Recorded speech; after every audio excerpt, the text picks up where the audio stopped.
I'm going to take those credits off your hand that you can't actually use. I'm going to send them up the way to some guy that pays way too much in tax liability.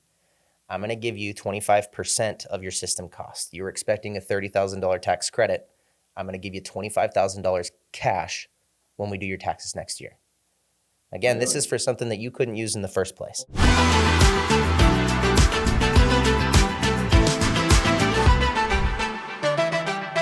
Welcome to the Utah Business Spotlight. I am Peter Anthony, and this is your spotlight. I'm really excited.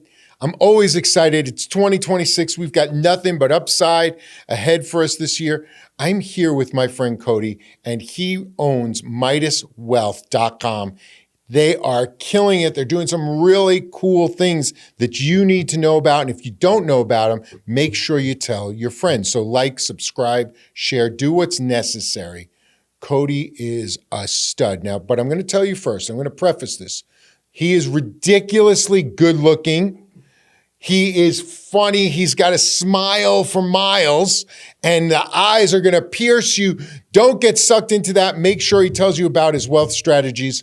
First, Cody, welcome to the program, man. Thank you, Peter. Dude, you're so good looking, man. I love you. You've got this incredible, robust energy. You're just blowing it up, and Midas is killing it. Mm-hmm. I know what you're doing. I understand it. I need you to just give us a little background. Give us the 1-minute elevator idea. What can you do for them? Yeah, I mean, Peter, honestly, it's been kind of a journey getting to this point, but it was always pushing towards something that could just help people. I mean, that's the point of Midas Wealth. Helping people. Yeah, I love that. Creating wealth, right? And there's been people pushing back. There's been, opinions, this, that, the other, all over the place. But one thing I've noticed and what Midas has really turned into is helping people. Mm-hmm. Specifically the solar market. That's what I've been working in the past 7 years, is the solar world. Realizing homeowners either dealing with an honest guy getting their solar, or more times than not dealing with a dishonest one that just wanted a paycheck. Mm-hmm. There's some big checks were cut in that industry. Oh, absolutely. A lot of people made a lot of money with solar. The only problem is the homeowner's left with the bag, right? Yeah. And they don't really know who they're talking to or have any information on it. They get kind of pushed into a sale. Now, what we do is we guide them through the nuances of what that sales rep may or may not have promised them. Cool. So let me unpack that real quick. I bought solar in the last 5 years. I don't know. I know who installed it. I know who I sent the money to. Yep. But I don't know anything else moving forward. Yeah. And I'm still searching how to get that credit. And there's also a couple pitfalls waiting for you. Oh, tell us about the pitfalls. Well, you more than likely signed a loan. That loan had a balloon payment on it, right? It did? Mm-hmm. Now, you probably forgot about it. I did. Oh, no.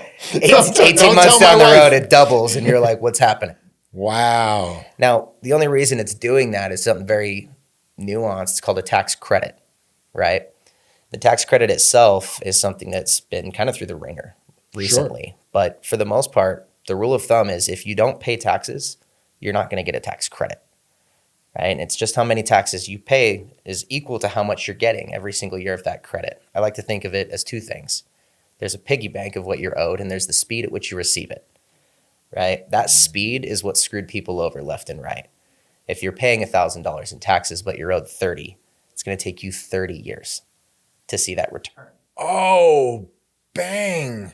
And that's the biggest issue. And people don't know that going in. They think they're going to get a $30,000 credit in year one. And the loan assumes that that's the case and you're going to put it back in. So when you don't. Wow. Yeah. Which is, in my mind, why the solar industry got attacked so hard by that big, beautiful bill. Yeah. Well, it makes sense. I mean, because it inadvertently, something that was designed well became predatory. This happens. Yeah, exactly. But you've solved that problem. Talk to me about this, man. Midas is killing it.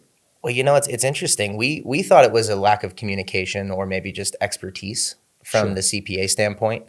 And a piece of it was that, right? It's CPAs maybe go through like 5 minutes of solar tax credit training. I actually went to the IRS building, about 6 months ago, essentially showing them this new product that I'm delivering where you can transfer those tax credits. And the first thing that they responded with when I said, hey, I need to talk about the ITC, the income tax credit, they were like, what's that? Wow, they didn't even know. The IRS didn't even know their own tax credit. No, it was in Ogden, so I don't know if like other IRS buildings are a little more impressive than that one, but it was an interesting experience where they don't know, CPAs aren't educated on it. We decided to specialize in the solar world, but what I had found doing a direct-to-consumer model was that 80% of the people that I was talking to didn't have the tax liability. Now, I can't say that that's because they were lied to. Right? No, the language assumes you understand, and the way that the tax language is written, it points out. I always tell my wife, it's not tax. It's not to spend money is not a tax deduction unless you're paying taxes. So it's so you have the same thing with let's say the SUV, right? It's like, oh man, you could deduct your whole SUV. It's like, well, that's great if you need a $100,000 deduction. If you can't realize the $100,000 deduction, then it's not a deduction. It's still an expenditure. You spent the 100, but you don't get the deduction because you didn't need it. Is that similar? Oh, you couldn't be more right. And I want to draw a little light to that one point right there is, more than 99%, just with that one fact that you just said, more than 99% of homeowners going solar. Really? Yes, absolutely. And now this isn't a fact I can. I'm not very smart. They're told and they're taught how it works in 2 hours, right? You have to learn about how solar works, how a PV system works, how inverters work, how it's going to work with your utility bill, taxes, all this. They're told and they're sold. Exactly. Yeah. Now, the white glove experience does end, right? And then all of a sudden they're left with the bag trying to figure out how to get their tax credits back. And they're trying to figure out where is the actual savings, right? I was gonna get these tax credits back, and then the solar was gonna go into the electric. The electric, I'm gonna stop paying electric, so the electric, my lack of paying electric is gonna go towards my solar loan, which then was going to increase the equity in my home because it's energy independent, and they use that word a lot. It's energy, and we're going to emancipate you. You're going to be energy independent. Everybody wants to be energy independent. Why? Because we were talking about it in politics, So it's interesting. Now, in order to not point fingers, I misled myself. I went and I got solar. I didn't do the due diligence, right? I didn't really understand what I was buying. I bought into an idea of energy independence, being great for the ecosystem and climate footprint. And I'm now, helping the grid. And I'm going to get this great incentive to do this, to do my part as an American. Yeah. I do this, I go get solar. Now what I have is a 30-year bill. Right. They got me the loan. I got approved. Oh my goodness. Right. So I have this liability on my books for the next 30 years. So I'm thinking to myself, okay, cool. Let's put the money back. Here's my solar installation bill, Mr. Accountant. Now go get me my 30% of this so I can pay the loan. And Mr. Accountant looks at you and says, Peter, you only made $80,000 last year. And you're already writing everything off, man. You're already writing everything off. There's no place to go. No. The guy told me I'm going to get 30% back. I spent $100,000 on the solar. Where's my $30,000 check from the government? Yes. There's no check. Nope. But Midas figured something out. We did. Tell us about that. I mean, if that situation in specific, I can't tell you how many homeowners I've talked to in way worse situations. Really? Way worse. They're waiting on the system to even get turned on. It's not even working. Right? It's kind of wild. Not working, and they're paying after 2 years. And we have heard from these homeowners. Like we've marketed to the marketplace. Our ad spend was at 80 cents a lead because of how big of a deal this was to homeowners that got left with the bag. It was a massively successful campaign, but it led to one clear thing, which was most people ended up in the same opportunity, or I'm sorry, not opportunity, but situation that you Same did. situation, which turns out to be an opportunity for Midas. If you can ease And that for pain, you. that's a great, because you're doing good. You're coming in and healing a community, Cody. That's the plan. I mean, that is, of course, you're going to make money, but they're making money. Everybody's getting paid back. How are you doing that? Well, essentially, I partner with you. So the same situation that you were talking about. Sure, situation I'm in. Mm-hmm. As long as we get things done in time, I need to have things set up prior to you getting activation. I can still help you, but with a little bit of a different product. I would partner with you, and I'd essentially go, hey, Peter, you just don't have the liability to get these tax credits, right? You're going to run up on a situation with your CPA that's going to run into that problem. Not only that, but now that the big beautiful bill has eliminated the 25D, which is the residential credit, Sure. even if you had the liability, you're not going to get it. But if you partner with Midas, what we're going to do is we're going to create a commercial interaction between the two of us, right? We're going to create commercial interaction, and that's the differentiation. It's not a consumer interaction, it's commercial interaction. Correct. We're going to create a little energy business, right, with your solar panels. I'm going to take those credits off your hand that you can't actually use. I'm going to send them up the way to some guy that pays way too much in tax liability. I'm going to give you 25% of your system cost. You were expecting a $30,000 tax credit. I'm going to give you $25,000 cash when we do your taxes next year. Again, This Really? is for something that you couldn't use in the first place. Hold on a second. You're going to give me 25,000 large if it was 100,000, 30% credit. I'm expecting 30K. Government's duped me. I'm not going to get the 30K. I didn't understand the small print. You can still come in, give me the 25 of that in cash. Yep. Because we created an agreement that was a commercial energy agreement. Yeah, I'm going to set up a business around you. Now, what's really cool about this, Hold Peter, on a second. You're going to set up a business around me. How much is it going to cost me to go into business? I take care of that.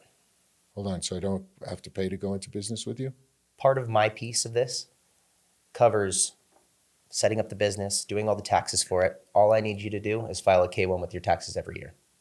If you can do that, I can get you the check. Really? Yes. How many years? 5 years. I take care of it. 5 years. So I file a K-1 Yep. for 5 years. I get a percentage of my 30% in a single check All year to one. me. And then I can use that money for anything. I can pay off my solar. Or you could be smart with it. I always tell people, it's money. It's real money. Could it make you any money? I can invest it. And that could help with your solar payment. Now, I can tell you that outside of the big, beautiful bill eliminating that credit, this was everybody's situation anyway. I can't tell you how many people were in the $1,000 a year bracket, right, that would take me up on this offer if it meant that they could get all their money back year one. This is what Midas has formed into, is fixing that problem. Wow. Now, we're getting a lot of pushback from the industry because it's not how it's traditionally done. Yeah, of course not. Well, nothing's traditional when it's new. that's why a tradition is something, by the way, for those watching, that's done all the time and they forget why it's done. That's why it's called tradition, right? What you're doing is something that's new and you know what you're doing. It's tradition to get duped by the government. That's tradition. It happens every year. It's non-traditional to have a company come in and help you reacquire that which was promised. I love it. And that is the plan. And I've sat down with you and your COO and your team.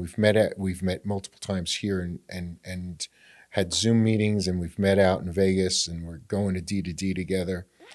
You guys are incredible, but you're really from the heart people.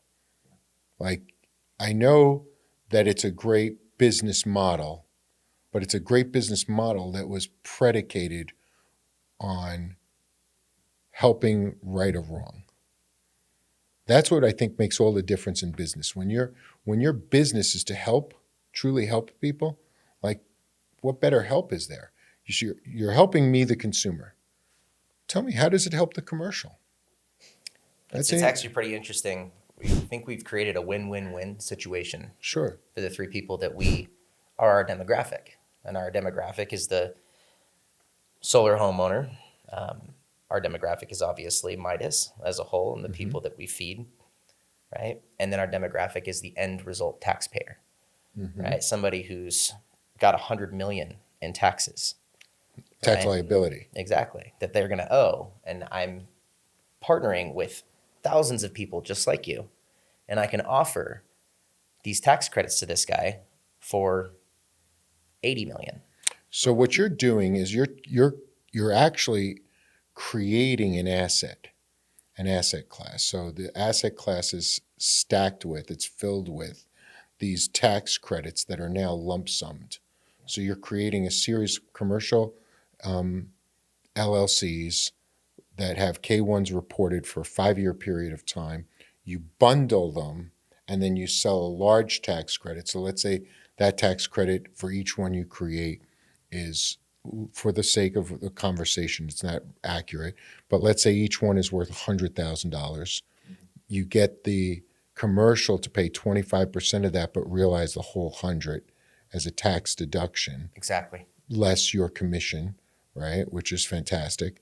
So you take the 25,000. I'm just using this as a simplified example. It's not exactly how it works, but it's enough for the common man to understand. Then that 25 gets transferred to the person in a real check. The company realizes the tax deduction of the bundle, not an individual. These are classed almost like mortgages. They're wrapped like a mortgage, right? So you get a bundle of 1,000, right? And then they realize the entire tax deduction because they can take it because it's commercial.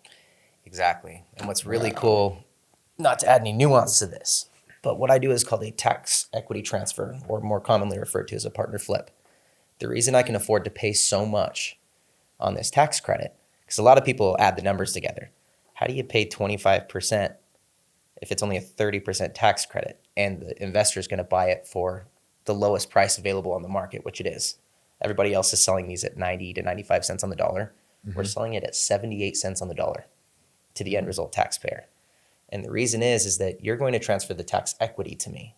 I'm going to be able to sell the tax credit and the depreciation all in one bundle. So this is it's a great nuance, and it's super genius. And I loved it when you explained to me in Vegas. I was like frothing. I was like, oh my gosh, this is so smart.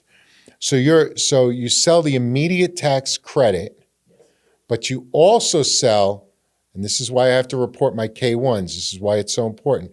You're selling me 5 years of depreciation on the asset as a secondary tax benefit to the purchaser. Exactly. Whoa. And I'll assign you membership interest into the LLC so we can apply it to your active income, which is also a very big deal. Whoa. So cool. It's so cool. Now, here's a question. You guys might be thinking of this question. Here's the question. What happens if someone sells their house in that 5-year period of time? Does it transfer? So what ends up happening if people sell their house, and this is one of the biggest questions I get, is we're going to introduce a new member into the LLC. Things are split apart. House and system are two different things, right? The business around the system is going to be different than the home, right? We can introduce the new homeowner into the LLC, and that's fine there. Or the existing homeowner can just stay within the LLC, and we don't have to change anything. You're not paying anything extra every year. I'm taking on all of the profits that need to be paid tax on. It's going to make no difference to you. All I need you to do is file that K1 every year, regardless of where you live. So 5 filings. Honestly, sometimes businesses come across my spotlight that are so innovative and so cool and so well thought out. Cody, this is one of them. I've got to tell you, kudos to you, man, for knocking it out of the park. When a business is a win-win-win and the exchange rights a wrong, there's nothing that can stop this business, man. And I love, and you and your wife are so amazing the way you take care of all the people around you. You know, her energy matches your energy. You're an incredible couple. And Utah's grateful to have you. I know you're selling these across the country. Can anybody get in touch with you? Anybody can. Tell us how. Our website, midaswealth.com, is one of the best ways to do it. Midaswealth.com. Do I fill out a little application? Do I go to the contact page? Yep. There's a contact There's page. a partner with us page right there. What I can tell you is we're trying to attack this at the root of the problem, right? And we are happy to help homeowners in any situation, but we're trying to change the narrative for solar companies and financiers to do it differently. Now, third-party ownership is how they've been pushing. The solar industry has been pushing this third-party ownership thing, this PPA, these leases. I don't believe that those are good for homeowners. I believe the ownership, what you said at the beginning, energy independence, you're never going to receive that from a PPA standpoint, a lease standpoint. And the PPA is when maybe a town partners with you, right? And some external agency is partnering with you, but they're taking all of these benefits up front and still leaving you with a bill. Yes, and that bill tends to escalate annually. Yeah, so it's great for them, not great for you. And it doesn't really add any, like they come in and they say, well, it's going to add equity to your home. It doesn't add as much equity as people thought they would. It certainly doesn't add it in proportion to the expenditure. Yeah, I have talked to so many real estate agents. One thing I do know is a solar system with a loan coming with your house definitely doesn't add equity. Right? No. It's just a secondary loan that needs to get wrapped in, right? Right. I think there's arguments back and forth on a paid off system. And I think that just comes down to whether or not your real estate agent can sell it. Yeah. But what I can say is that ownership, I believe in ownership, right? How cool it was to first own my very first home. Right. My payments are going towards paying the home off. How awesome that's been if I needed a, line of credit or a HELOC or whatever the case is. Like, owning your power is why people should be going solar in the first place, right? Yeah. Energy independence. I'd pay twice my bill if it meant that half of it was going towards paying off an asset that was going to take care of my electricity. Sure. That's the way at least you should sell solar, in my opinion. Right. It's forced savings, and ultimately, it could really be great for it. The preface of the idea could have been great. Like all things, smart people jump in. We saw this in 2005, 6, in 5 and 6 when they started doing 5-year ARMs and 7-year ARMs on these balloon mortgage payments, right? That were real, and all you needed to get a mortgage was a note from your mom saying, yeah, Peter's a very good person and he'll pay. And that's how you had people with 20 mortgages, right, buying all these investment properties, and it tanked not only the industry, but it tanked a good component of the country. What you're doing is so well thought out. If someone wanted to start their own business, what's your advice? Give me quick advice. If someone wants to be like you, they're like, well, Cody's, I don't have Cody's looks. I don't have his smile. I certainly don't have his eyes. But I still think I could start my own business. What advice do you give so that they can become millionaires as well?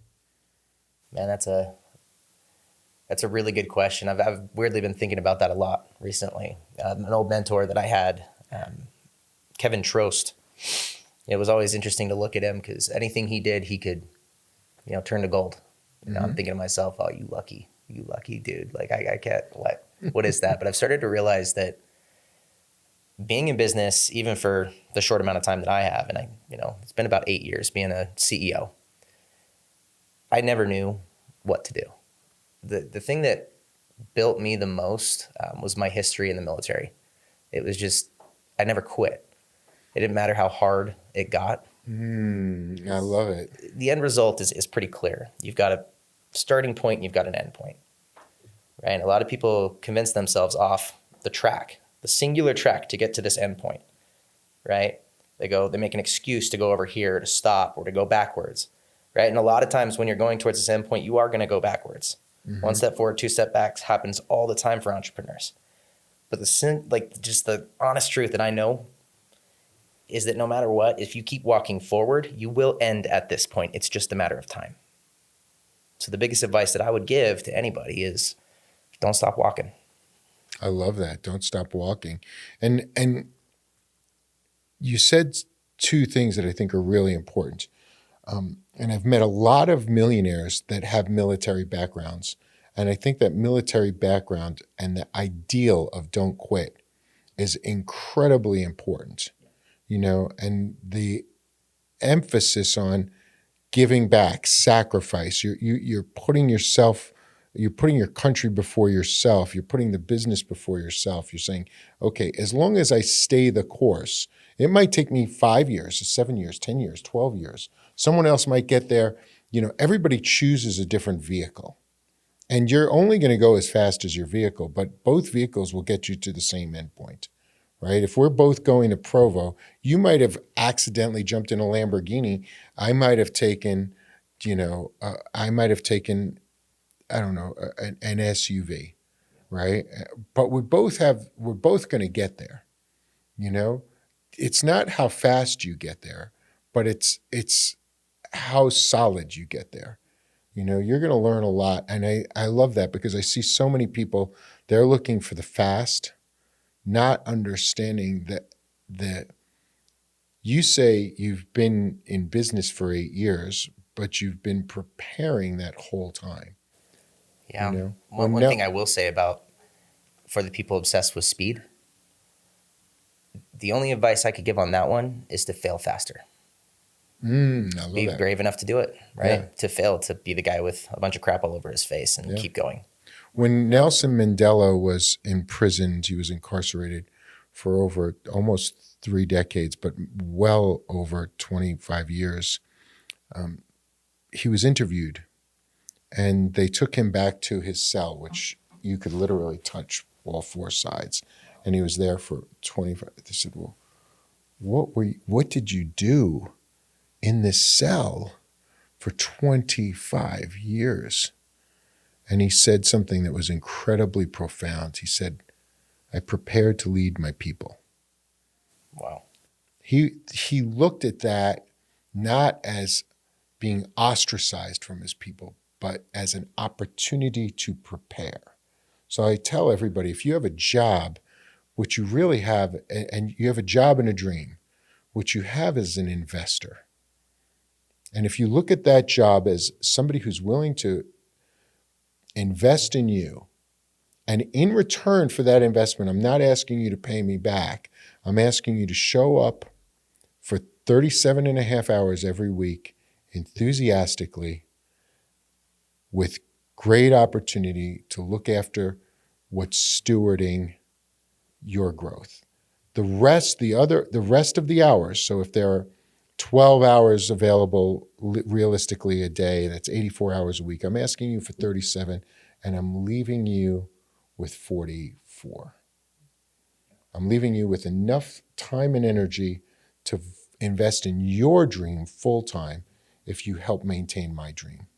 And when you shift the narrative, when you look at things a little differently, which is what you've done in the solar industry, you can not only change the lives around you, but you could start by changing your own. So I think it's really important what you said, which is never quit. Never quit your day job until you've really flushed out your secondary passion. So many people do that, and then they don't know what to do because they immediately put themselves into stress, and you can't build when you're under stress. There's a little stress, which is the good stress, right? The stuff that's keeping you on the edge, right? But then there's a stress that's overwhelming you when you turn to your left or you turn to your right and your kids can't eat. That's a different kind of stress. And having lived both of those myself, I can tell you, you have to put in the time, build slowly, continue to build, never quit. I love that. What's your favorite book? Well, quoting the book specifically, it was the most recent read. And I think my favorites tend to change as I read them because they come to you at different points in life. The Subtle Art of Not Giving a Fuck. Oh, great book. Yep. Great book. Been a big fan of that one. It's interesting even asking that because kind of what you were just saying recently. I've taken a lot of inspiration from different entrepreneurs, different CEOs, things like that. One thing that's abundantly true is that, this life, you have to love it. You have to love it. You get one shot. It has to be something that you wake up, even though it's miserable, even though it's hard, hardest thing you have to do, you have to love what you're doing. And on the reverse side of that coin, if you don't, right, because the 1%, maybe less of people that really love it and are willing to put up with the years and all the difficulties. But if you don't love it, right, you're allowed to give yourself the grace to exit, forgive yourself and love who you are, right? A lot of people just grind their faces against the grindstone, thinking that it has everything to do with their identity. Just love who you are. Love who you are. I think that is the most important thing you can do, is just love who you are. And I'm going to put my own addendum to it. I think you need to love who you are, and you need to fall in love with what you do. So many people look for their why, right? Their why is some sort of passion. They've been to Tony Robbins.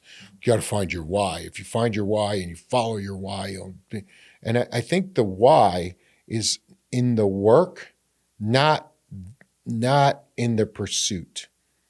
Nobody, I was looking, and nobody, you didn't grow up and say, I'm going to solve a problem for solar tax people, right? No, Yeah. you never would, right? But you've fallen in love with reasons why this is a noble pursuit, right? You've created the narrative around why this is a noble pursuit. I work in marketing. This is a noble pursuit because I help businesses reach clients. I help people get better deals. I help create momentum and become the air in their sales, right? But I didn't grow up thinking, I've got it. Yeah. You know, and I have a friend who's in my ward, and he waterproofs. He has a tar company that waterproofs commercial roofs with tar. That's what they do. They lay tar. Yeah. I am certain he didn't sit in high school and dream about laying tar. He never thought about it. But when he had the opportunity, he fell in love with it. Man, I keep people dry. I keep people safe.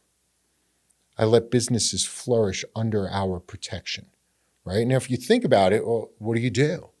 Oh, we lay tar roofs down. Yeah. Right? But if his passion is keeping people safe, keeping his community dry, keeping it sealed out, keeping the bad weather sealed out and the good stuff sealed in, that's a different perspective of the same opportunity. That makes a lot of sense. And that's why I love what you're doing. I think you're bringing opportunity to people to see things in a new way that's going to give them new hope. And that new hope creates space in their minds and their hearts that they can go and share their abundance with others. Cody, thank you for being on the podcast, man. Absolutely, my friend. I appreciate you having me. I appreciate you. This is the Utah Business Spotlight. I'm Peter Anthony. I'm here with my friend Cody, MidasWealth.com. You guys got to find it. Share it for anybody you know who got solar, has solar, or has solar and hasn't been turned on. That's the best. Anybody who feels like they would like to get and extrapolate a little bit more out of something, this is the time to do it. Reach out to Cody and his team. They will take great care of you. Subscribe, like, share. Cody, my brother, thank you for coming on. Thank you, my friend. It means everything.